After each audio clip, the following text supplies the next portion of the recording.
We don't get emails them about some Sunday services. because if it is Email? okay. Okay, recording. Put it on Facebook. Valerie. Go to Facebook. Live on Facebook. I'm gonna go mute for because I gotta do Facebook, but hardly anybody shows up. So I'll go. But I'm gonna go mute for a minute. Yeah, but I went to my daughter's 8th grade parents' night. What? Now, Okay.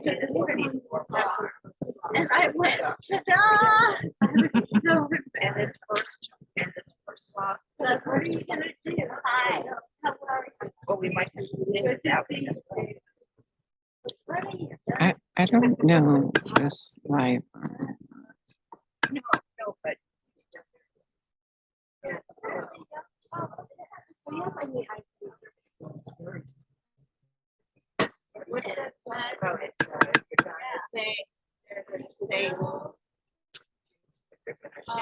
Shout. The Spirit says do. God, the Spirit says too. Mm. I don't even sing these Right, things. wrap up a little. Well, perhaps kingdom, perhaps. Are we having trouble getting onto Facebook? Yeah, it's just every time I click on it, my Zoom stops responding. Can you make me a co-host? I can try. Worst comes to worst, I'll drive in, but it's too hot for me there. I'm making you a co-host. Okay, let's see if I can do it. Ask Cheryl what that hymn is. When the Spirit says do. Spirit says sing. Sing. The Spirit says dance. Dance. Dance. What's the title of that hymn? You gotta do when the Spirit says do. You gotta do when the Spirit says do. When the Spirit says do, you gotta do it all, whatever. I'm looking it up. I'll let you know. Do you find it? I will in a moment. Got the hymnal in my lap. Can they hear us on Zoom? Not without a microphone. I was gonna say, as soon as you turn on the mic.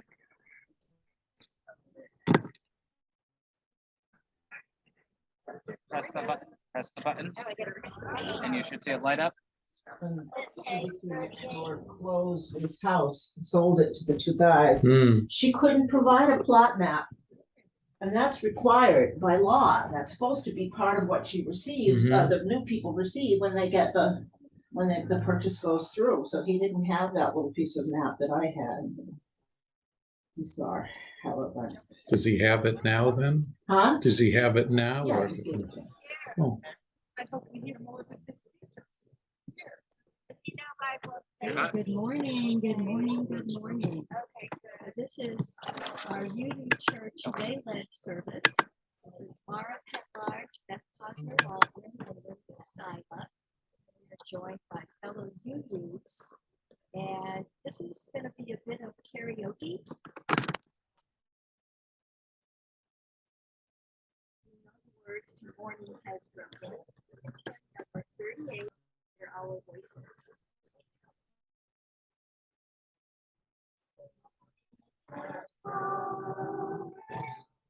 like the first morning, blackbird has spoken, like the first bird. Praise for the singing, praise for the morning, praise for them springing, fresh from the word.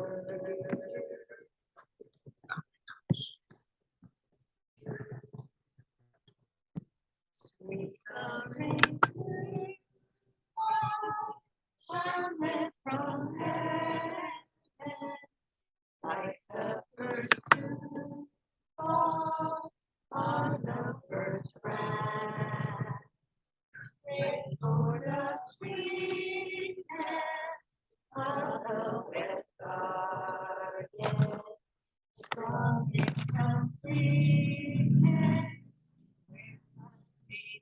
singing along. Is the sunlight, mine is the morning, born of the one light, in soft play, praise within nature, praise every morning, God's great creation of the new day. Thank you. If you have a chance, look up the Thrive Choir covering the song "We Shall Be Known." It's written by one of my mom music. You can find it on YouTube.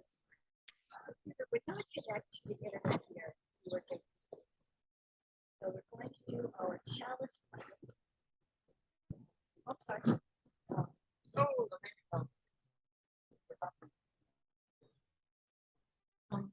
Welcome.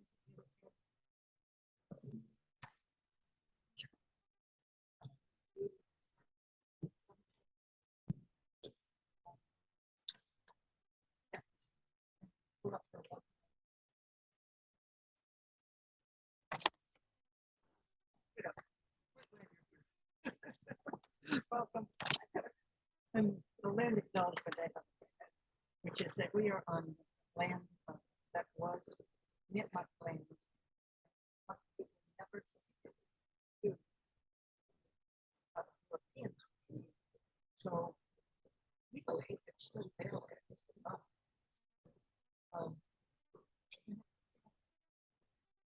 Disturbing to people. They had settlements. Wigwam Hill, which is between Temptation Creek and they had settlements. And I don't know. This is Indian Lake there. It wasn't a lake at the time of King James. I don't know what they call it. I think that's how it goes, but I don't know. Know that there is a stone chamber in Upton that the Nipmuc or their ancestors built. Because if you stand in that stone chamber on summer solstice and look out the tunnel, sun sets on the top of a hill where there's a big pile of rocks around. And people that lived in this area that marked the summer solstice for other stone formations in central Massachusetts that line up with what's going on in the sky, like the Perseid shower. Hearing. And this is squeaking. I don't know if it's squeaking on Zoom, but No, we're not getting anything on Zoom. okay. The mic isn't working at all. What's this Sunday service? We are glad that you have joined Mara's us got her arm in a either sling. in person or online. We hope this service gives you an opportunity to pause for a few minutes to gather in community so that we might care for each other. Take a moment to reflect on our own well-being and discover opportunities. Okay, so if you look at, we looked at the Citizens one, and that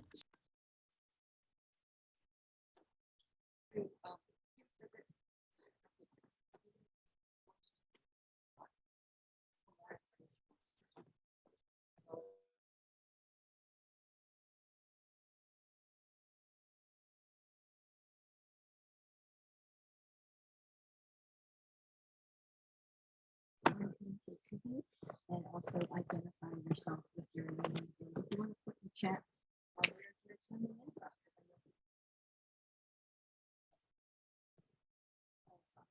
Go to our chalice lane. It's going to like chalice.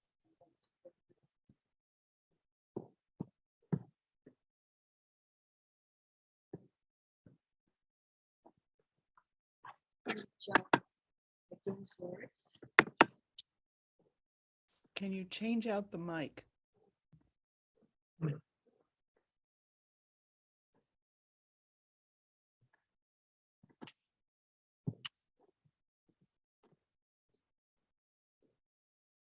These are words by Christine Robinson and Joan. us. We gather this hour as people of faith, with joys and sorrows, gifts and needs.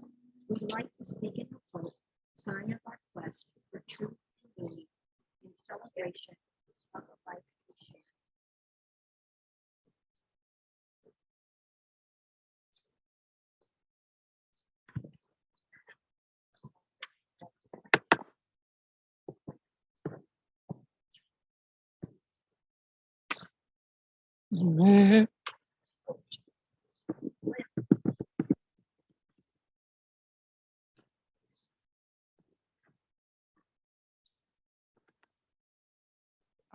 Zoom is requesting more mic. You hear me better now? No.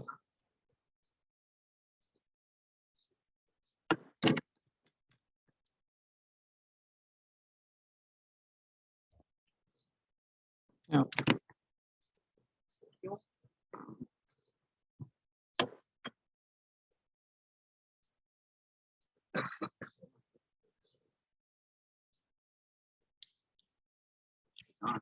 But nothing's coming out of it.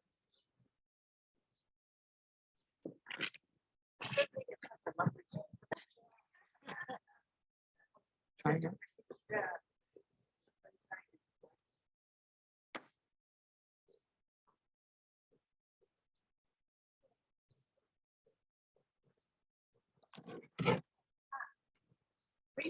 So the microphone's up.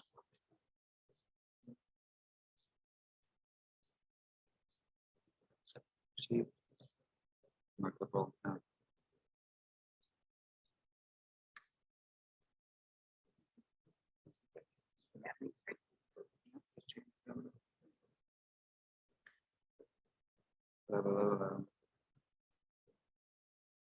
Sherry, check the sound inputs on the computer.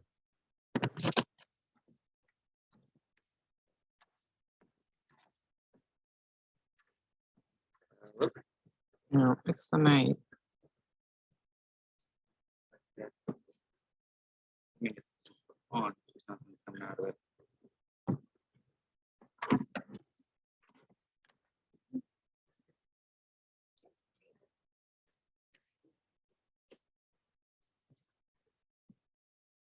However, I could hear Sean when he turned and Hello? talked towards you. That, say again, Hello? a little bit. We're getting a little bit.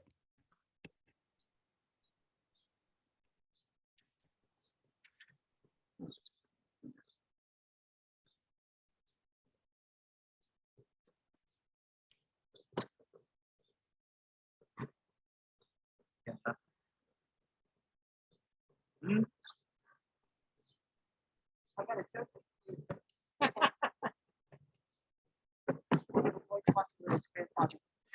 If everybody yells, we can pick something up and I'll send Bruce over. Yeah. I got dark on my life. Too many times.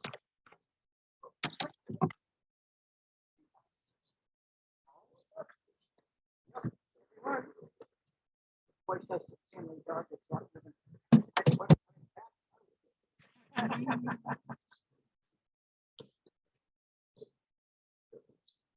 Hello? Hello?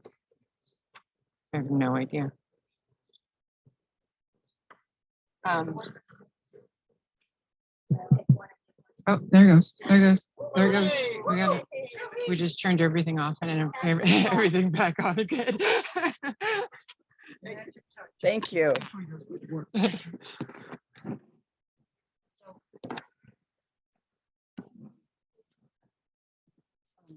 just came to realize that that was thinking it would be a long length of time. I thought it was like something about what I'm going to be talking about, which is climate change. But this is from Naomi Klein, who wrote the book This is Food and Study.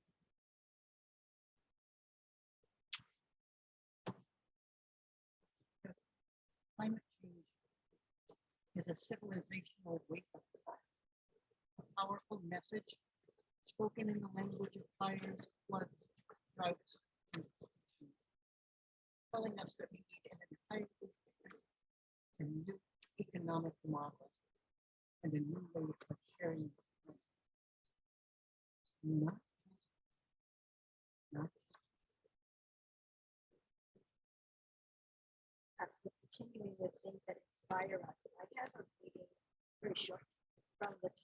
Did we lose it again? Third vote, which translates to the English in chapter They might 5. have. Do not be daunted by the enormity of the world's grief. Do justly now. Love mercy now. Walk humbly now. You are not obligated to complete things. Are you free to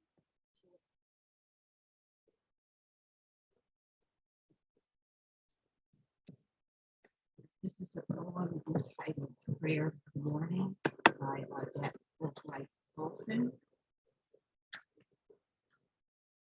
Did you rise this morning broken and hungover, with weariness and pain and rage, tattered or maybe too long in a cool wind? Get up, child. Pull your bones upright. Gather your skin and muscle into a patch of sun. Draw breath deep into your lungs.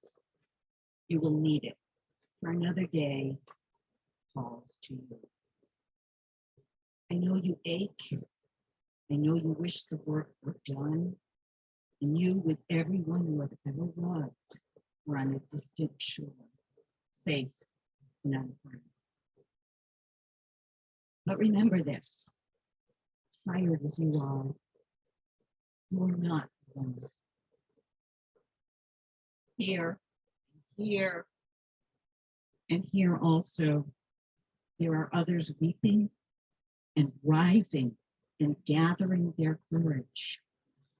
You belong to them, and they to you. And together, we will break through and bend the arc of justice all the way down into our lives. a very short quote by the Reverend Raphael Warnock, the Georgia senator, who is now running for a new 6-year term after being voted in to complete another senator's term during a special election. He says, "A vote is a kind of prayer about the kind of world you want to live in." And now we're going to have our offering. And if you're on Zoom, Sherry will tell you that you text in your phone. If there is a text here. Yeah, it's better to go online. You go to uucworcester.org uucworcester.org/donate. Yep. And if you want to donate just to our social justice causes, you can do that. Or you can donate to fulfill part of your pledge for the upcoming year. And you can also donate for today's offering. We're going to pass the plate around. And Amy and I are going to share the money.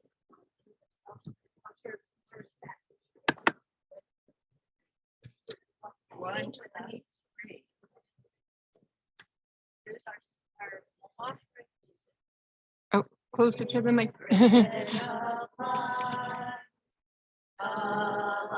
To me, sing in my heart, all the stirrings of compassion. Oh, in the wind, rise in the sea, in the hand, giving life the shape of justice. Holy call, we set me free. Spirit of God, come to me, come to me.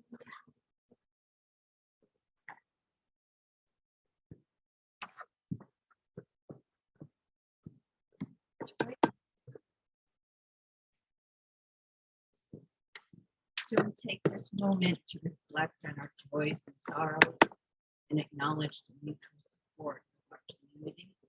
If you would like to share a joy or sorrow, please come over to the mic or put your comment in the chat on Zoom. Is there anyone who'd like to share a joy or sorrow? People keep asking me about the ring that I'm wearing. I had rotator cuff surgery a month ago. It was really nice. It doesn't hurt. Doing gentle exercises like putting weight. It's not- Maybe there's more to come that's going to be painful, but so far, so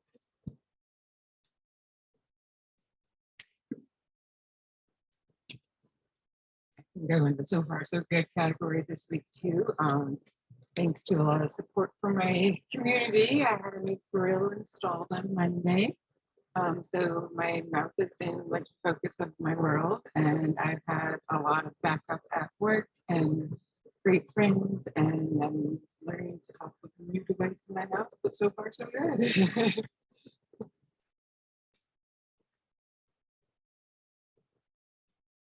So I have a sadness that I'll share. I've had the honor of sharing being married into the Waldron family for 28 years. And along with me on this journey was my sister-in-law, Bobby, who married Pam, my sister-in-law, my husband's sister. And Bobby developed COPD, chronic obstructive pulmonary disease, a number of years ago after also having asthma, as long as I knew her. And she's been on oxygen for the last couple of years. But she's been living her life as fully as possible. And last week was with us when a lot of our family gathered at Bull Lake. Some of the places has been involved in the family for a long time. So we did get to see her. But I did not realize that we were last time. She went precipitously down this week. In a matter of hours. She was going to a hospice care center. She has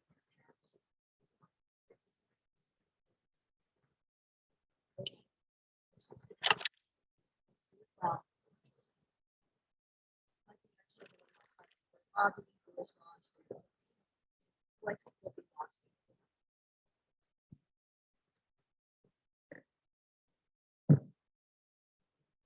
Just like to say that we honor this doing this with that. This I felt that puts service together is it has the same venues in places that record songs that we're gonna do, but there's no internet connection, you know.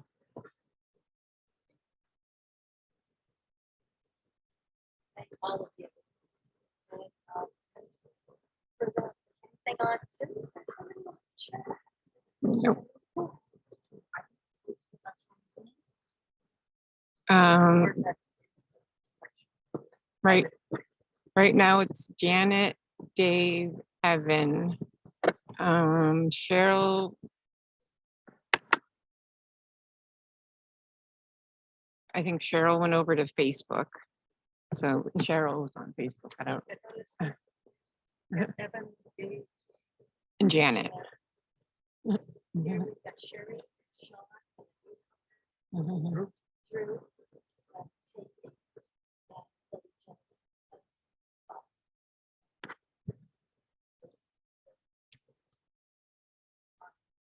For all those joys that are held in our hearts and our sorrows.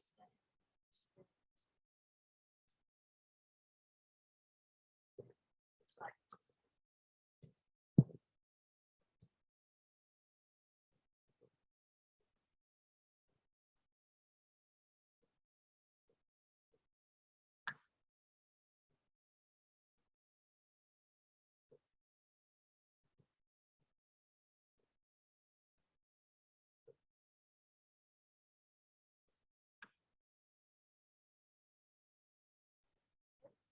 like we're ready for our reflection. Close, close, close.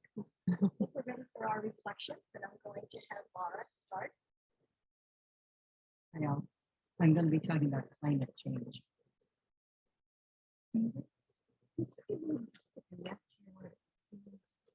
Because I'd like to think of you listening to right.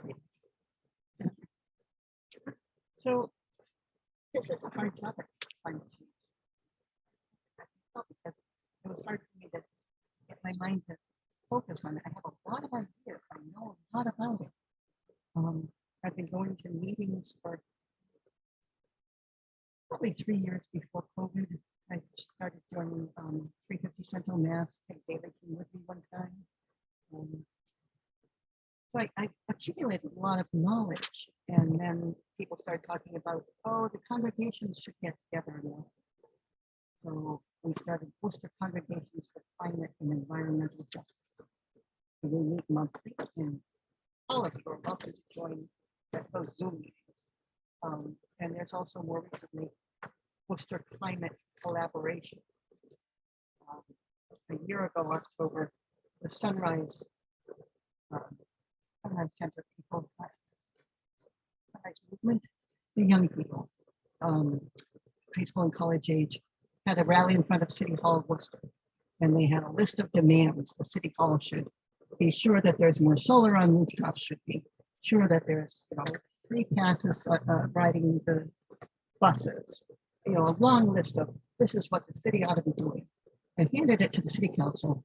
The city council handed it over to John O'Dell, who goes to our church, who used to be the president of the board, and he works at the city of Worcester as the chief sustainability officer, chief of sustainability and resilience. He does energy for the city of Worcester. So all the city buildings have really up-to-date efficient burners for heating the places, and there are a lot of insulation, really tight windows. He does all kinds of good things in the city. And he said he'd be willing to meet with the climate activists on Zoom to see what we wanted to push for, because it would give him more pull with the city. So we've been doing that every month. I just love that the people who are thinking in all these different ways about how to get things work better get to meet with somebody who's got some power. There's also Mass Power Forward, which is meeting on Zoom. It's all the climate groups in Massachusetts that want to join. Here are fill in the blank, any group that you know of is probably part of Mass Power Forward. And they look at all the legislation that's been filed at the State House and which ones make the most sense for the climate, which ones have a chance of passing, which ones do they want everybody to push for. So I like knowing that there's a group like that. It gives me confidence that if I call my state senator or state representative and ask them to do something, that there's a whole bunch of other people that think it's a good idea. So I like knowing all that. The thing that I'm most hopeful about is trying to get the city of Worcester to pass a home rule petition saying that any new construction in Worcester is going to be all electric. It's not going to be a gas line coming to that house.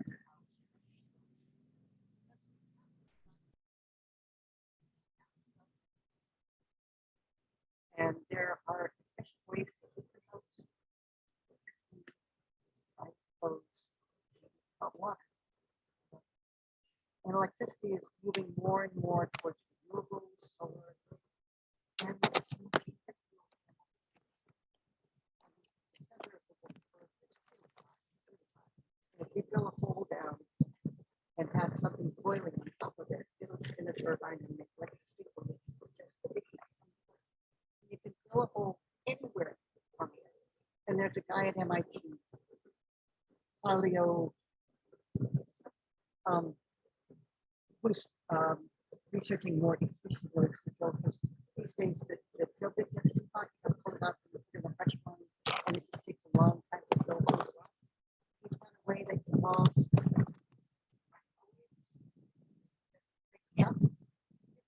I heard it on NPR. yeah, this how I built this.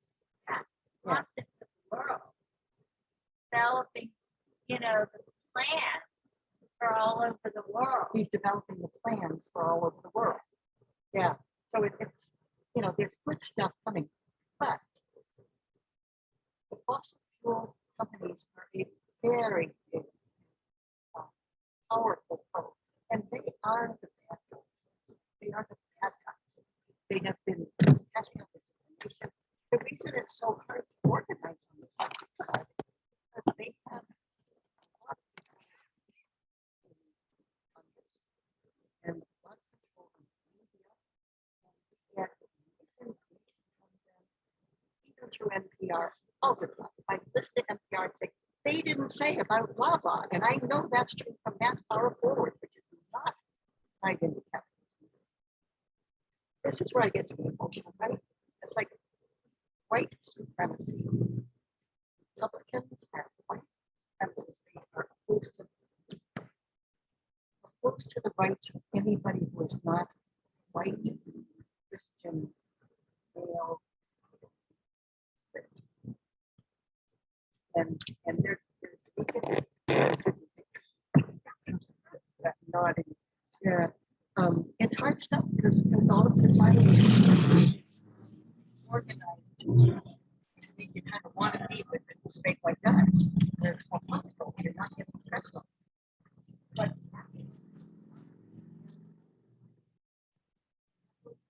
wants us to buy more. At direct odds with. So, as Naomi Klein says, one or the other of these has to give either evidence or the changes in the climate. Because it's not going to be Mother Nature that's going to do it. You got to figure something else. And it will be in everyone's benefit as we do that. I got to do another piece on how oppression works. Capitalism wants everybody separated. Women from men, rich people from poor people, straight people from gay people, black people from white people. And they have this. It's not that any people have these oppressions going, but everything kind of pushes towards it. It's like it's so much easier to just go along with it. But society pushes it towards. You have to make a decision and stand against it to do something different. And the way society pushes you is, to giggle when somebody makes a new comment. To say something, yeah,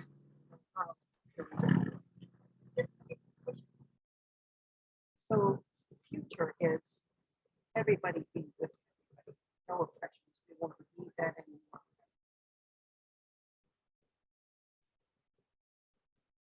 Can I check that mic real quick? Bruce is actually here. He's going to check it too. It's not working. Hello?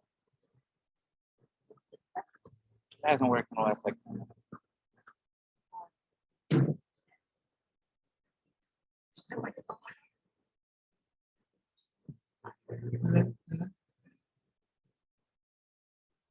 The rescue. It's definitely this mic. Okay, do we have another mic inside? I have no idea. Drew, Does anybody have a key? it didn't work. I'll go look. Don't give up. Has everybody left? No. It comes and goes, right? It sounds like it's working out, right? Okay. You have to possibly have Up this way.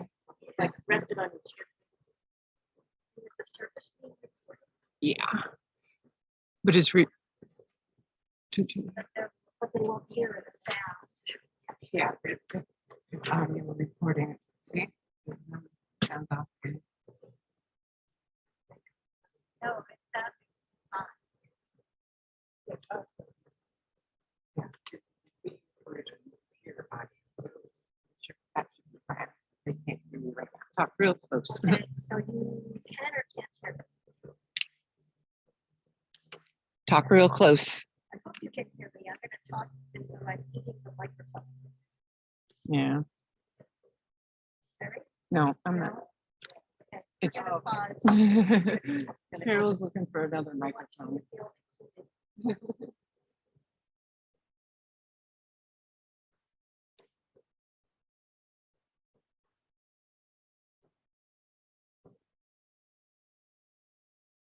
Just yeah. Too bad it just doesn't seem. I was gonna say in my remarks about the offering, if you want us to get some really jazzed up, throw some extra.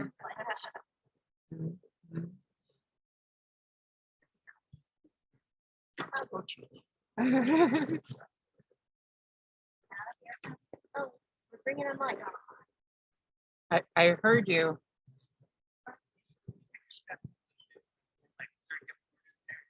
Oh, no, it has nothing to do with that in there.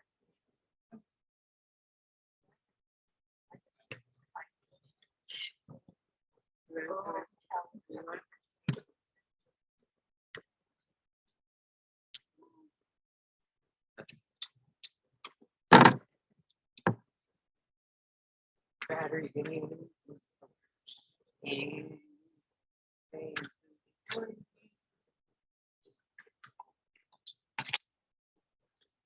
That three of us. This is what we call the Yeah, fantasy look. choir. Up. And it was beautiful. Hello. Ooh. I'll take the dead one.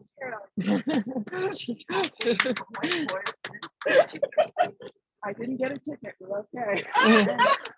Yeah, they're still chasing you here. Thank you to Cheryl for zooming in my car and finding us another microphone. Okay, so Seth, I'm going to continue. So I'm a relative newcomer to voting activism and activism in general.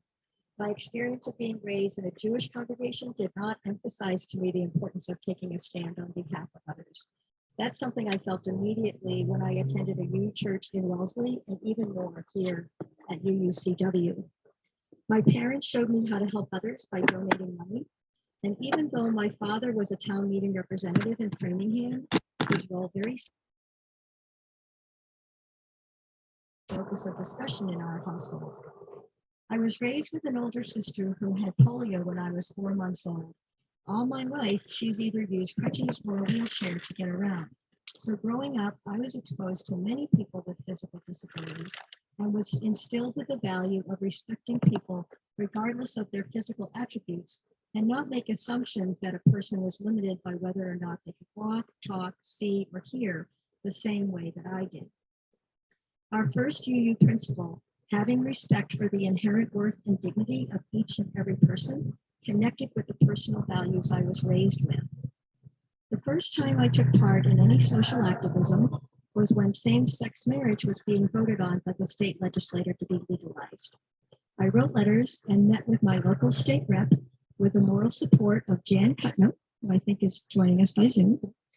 And then I learned that it was possible through that to speak up for something I believed in and that it could make a difference. Later on, partly as on the coattails of my friends Susan Crossley and June Davenport, I started attending Side with Love meetings and was re-energized to be involved in social justice causes. Voting rights was something that I was spurred to get involved in as a result of the 2016 election. The following morning after the election, I promised myself I would do everything I could to keep Trump from being reelected. I found I could put my faith and values into action doing meaningful volunteer work that I believe did make a difference in the 2020 election and the 2021 special election in Georgia. Yes. Leading up to the 2020 presidential election, Ruth Silver and I formed the Get Out the Vote team as an offshoot of our Side with Love task force. And many of you are here, were part of that group. I was first introduced to nonpartisan phone banking during June of 2020 when General Assembly folks were making calls with other UUs using the Center for Common Ground phone bank platform, and I got hooked. Making nonpartisan calls really resonated with me and felt more comfortable than touting the virtues of a candidate. I am an extrovert, so being on shutdown for the early days of the pandemic was really hard, and doing phone banking provided me with the social connections that I needed to keep my mental health and my energy up because of the time I got to be with others on Zoom. As an educator in my professional life, it appealed to me to be able to provide information to people and not have to get into a confrontation with them about who to vote for. I continue to volunteer with Center for Common Ground, and I got involved with UU the Vote when it was launched as a voting rights campaign of the UUA. These organizations gave me the resources and opportunity to do what I could to fight the oppressive voting regulations that were disproportionately impacting BIPOC communities. While I was feeling outraged as I learned about the deliberate ways that some states were creating laws to interfere with Black people's ability to vote, I was also feeling my spirits lifted, being part of a large community of people across the country who were joining together to counteract these suppressive tactics and help fight systemic racism.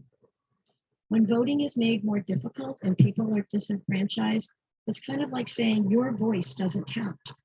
When district lines are redrawn with gerrymandering, the votes of minorities are watered down, weakening their voting power. The message from Center for Common Ground is just the opposite. We're encouraging folks to vote, engaging them in the voting process, and empowering them to make their voice heard. The postcards from Center for Common Ground often say, "Your voice is your power, and your power is your vote." This to me directly coincides with the first principle I mentioned earlier and our fifth UU principle, the right of conscience and the use of the democratic process within our congregations and in society at large. Not telling the voter who to vote for, sometimes asking, what are you most concerned about? What issues are important to you, and how to make your voice heard within the democratic process of voting in elections. Also, empowering folks to contact their legislator about issues that are important to them and keeping their elected officials accountable to them. And that's a means of using your constituent power, an activity I do regularly in the last 2 years, including once a month in a power hour with UU Mass Action.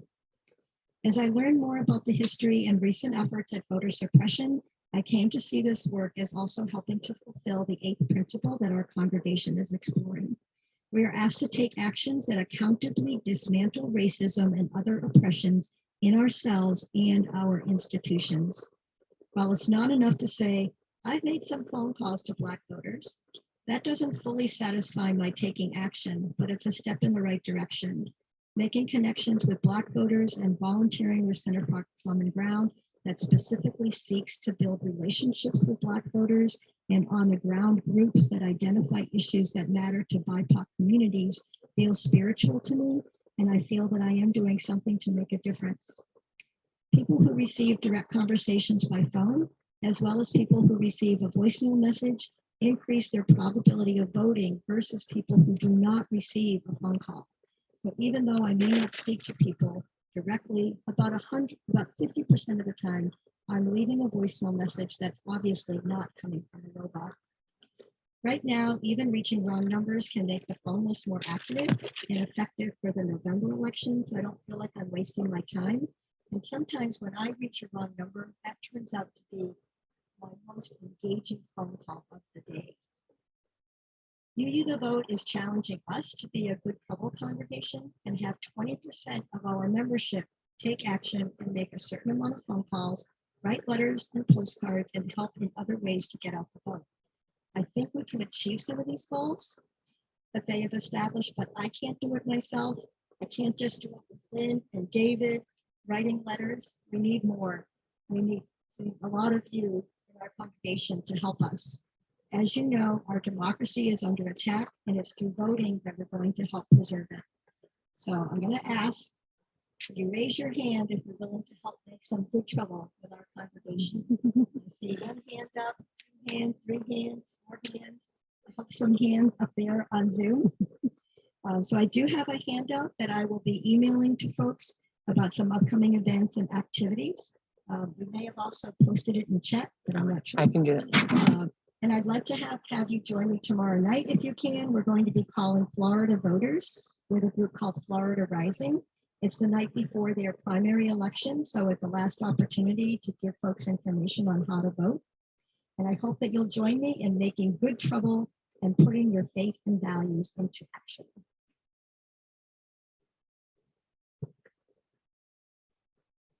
Yay. That is our faithful leader who helps set up this group of Get Out the Vote. So some of us here have been writing letters since before the 2020 elections, and now in anticipation of the 2022 midterm elections as part of a national-wide letter writing campaign sponsored by a group called Vote Forward.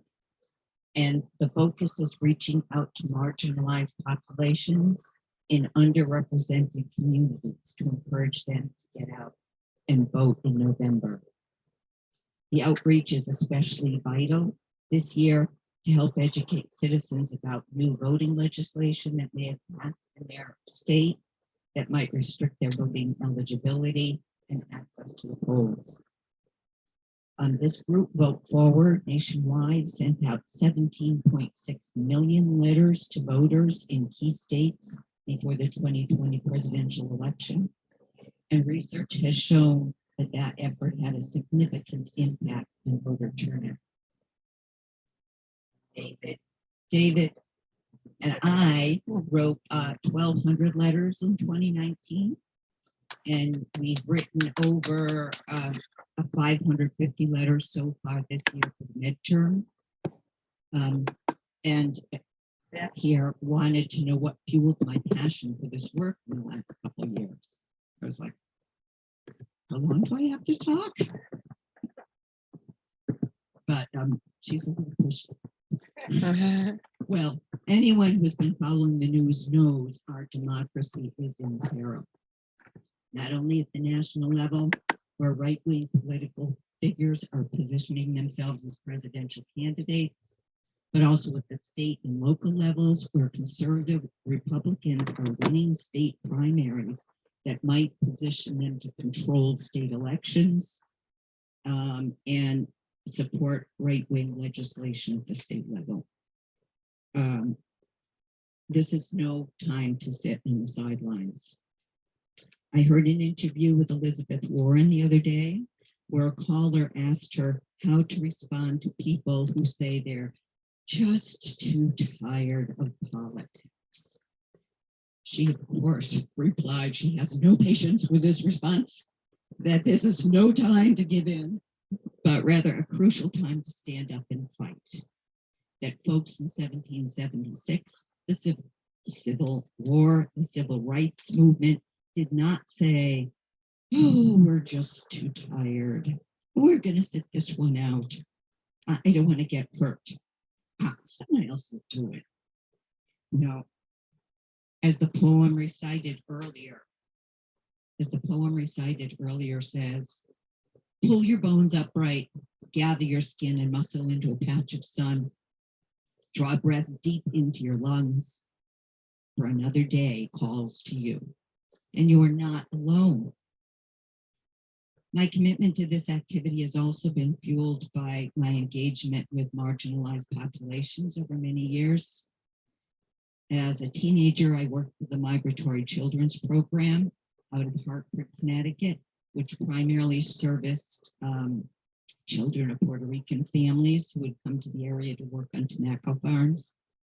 They were truly marginalized, as many of them moved back and forth seasonally from the island to the mainland.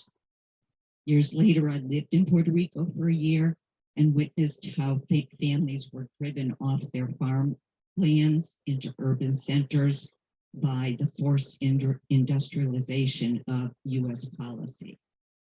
Because, of course, we know that Puerto Rico is a colony of the United States. So they were first marginalized by their own society and then arrived on these shores to experience further marginalization. I spent a year in my 20s as a VISTA volunteer on the Sea Islands outside of Beaufort, Carolina.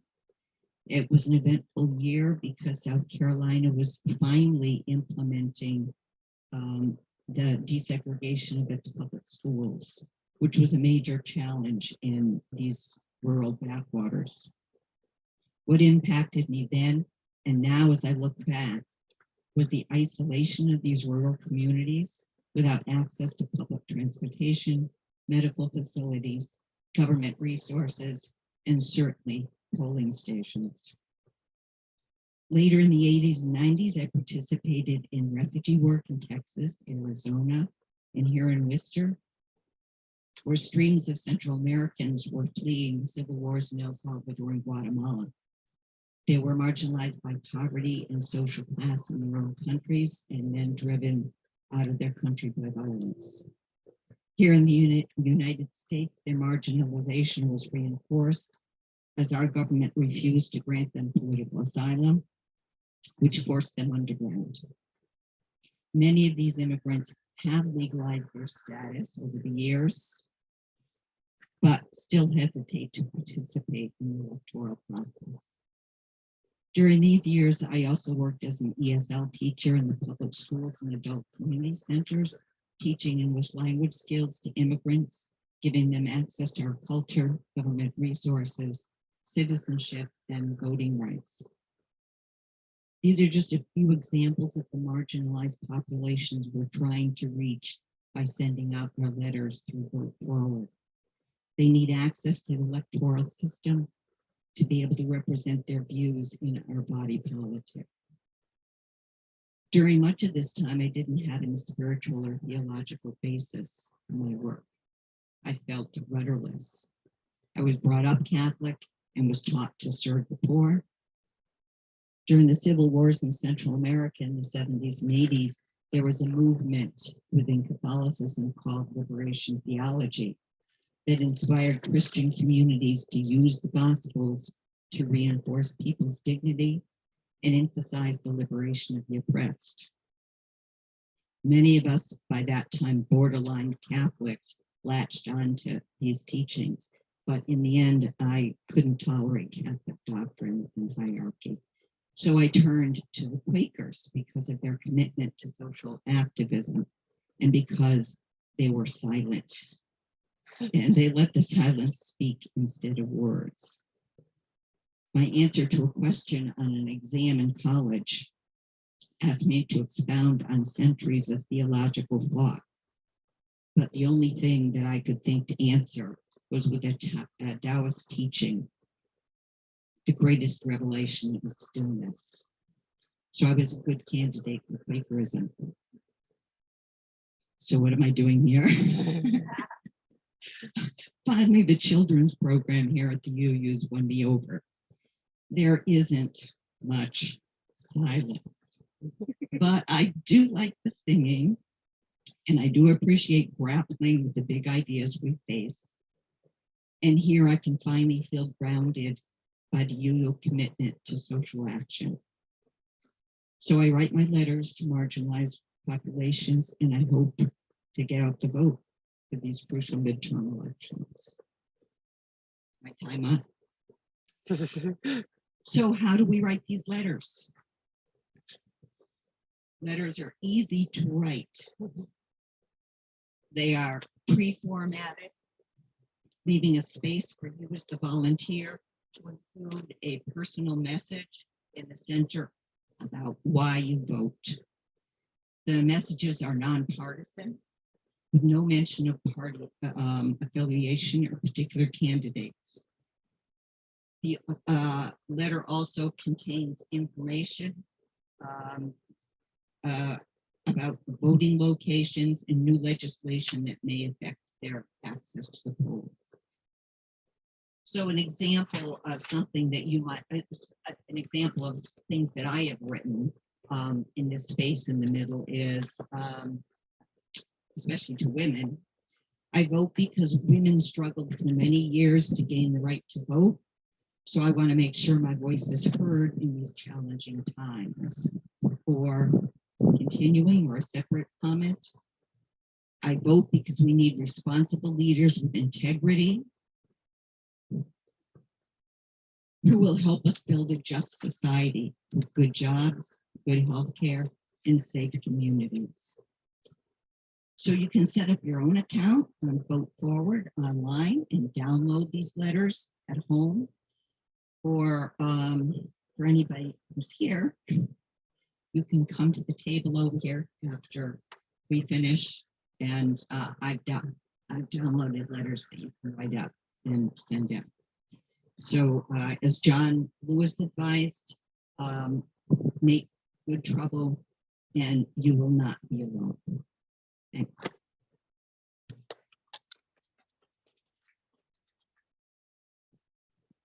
Say one thing that Lynn mentioned, feeling rudderless in terms of spiritual support, reminded me, I should have said, there will be a workshop October 16th to give some spiritual backing to this kind of activism at the First Unitarian Church downtown. It's October 16th. No, my it's a birthday Sunday. is a Monday, so yeah. It's a Sunday afternoon, and Mass Interfaith Power and Light is working with Worcester Congregations for Climate and Environmental Justice to put on this workshop. It's going to be a good workshop. It's going to be at the First Unitarian Church. Can I just add to that? If you're interested, we just had an audit done by Mr. Harold.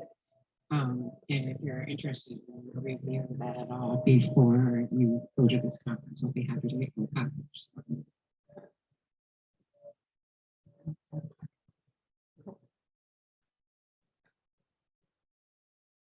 So those of you who have joined my Get Up the Vote meetings know that one of my favorite readings is by Edward Everett Hale. It's an affirmation that's in our UU hymnal. And the first time I read it, I said, oh, I've got to print this out. And I think at the time it used to hang in my office where I worked in human resources. But now it sits by my desk at home. And I'm going to read a section so that you can all repeat with me. So it starts off, I am only one, but still I am one. I am only one, but still I am one. I cannot do everything, but still I can do something. I cannot do everything, but still I can do something. And because I cannot do everything, And because I cannot do everything, I will not refuse to do the something that I can do. I will not refuse to do the something that I can do.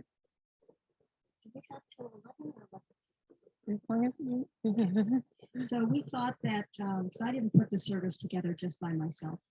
So with the input of Mara and Lynn, we thought that it would be appropriate to sing We Shall Overcome. So it's basically 3 verses. We shall overcome, and then we shall live in peace, and the truth shall make us free. In other words, for the third line.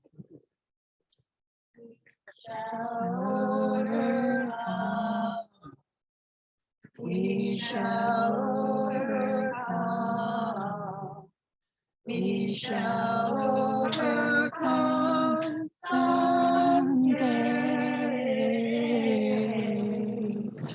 Oh, deep in my heart, I believe that we shall overcome someday.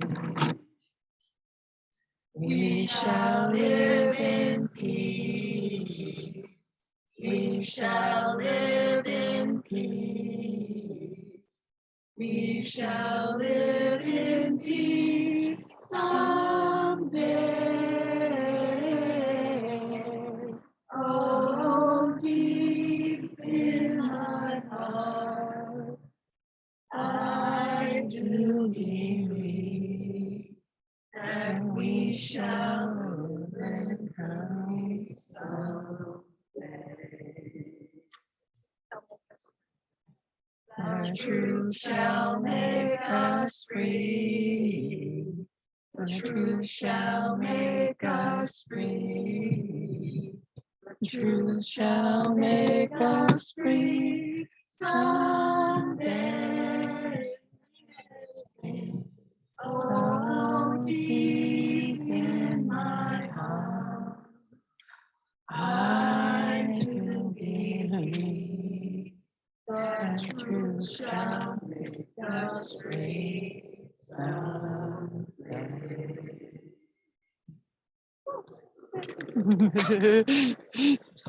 Don't sing that. I can find them that were first shared.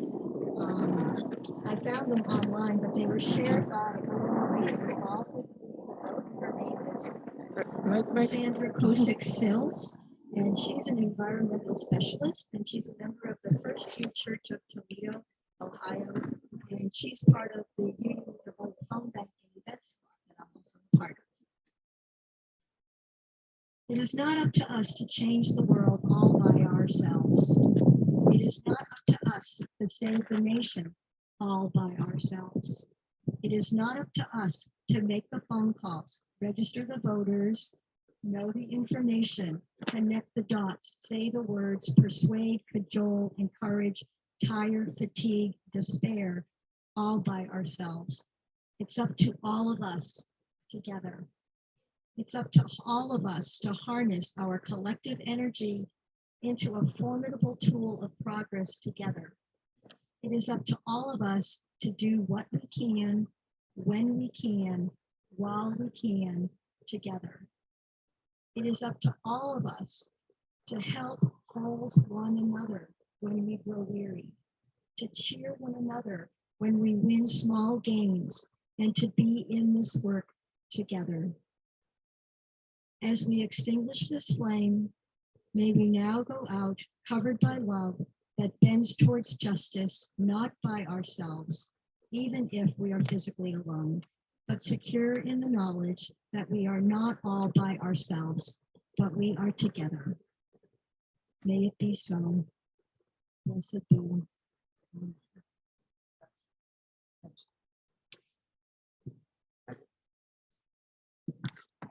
That concludes our service. And I once heard it said, we extinguish the flame, but not the light that shines within us. Thank you, Cheryl. Thank you, Lynn.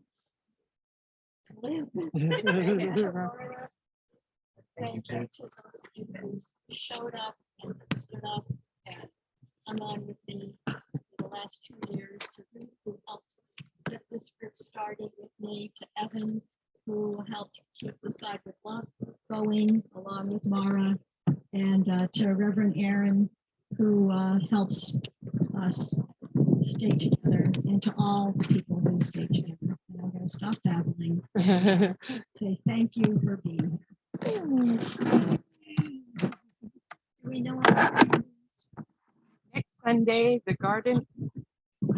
Next Sunday, the Garden On Committee will be giving a garden tour. So join us for that. See the new things that are growing. Do you have any special plans? I don't know. Okay, just a good old garden tour. See what's growing in our borrowed land. See you next week.